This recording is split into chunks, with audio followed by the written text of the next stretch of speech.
Hello there, welcome back to Cypherock X1 tutorials. In today's video, you will learn how to add transaction remarks on the transactions you do using the Cypherock X1 hardware wallet. Follow along. On the cySync sidebar, select Send. Select the wallet and the account from which you want to make the transaction. Enter the wallet address and the amount.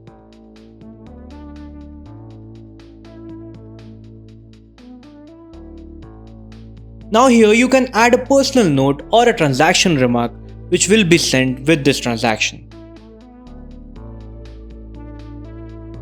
Once you are done, select Continue. This is a summary of the transaction. Select Continue.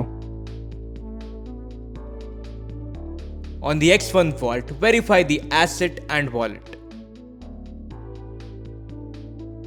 Enter the PIN for this wallet.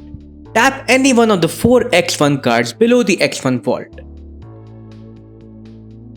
The transaction was successful. Now you will be able to see the transaction remark written in the transaction history.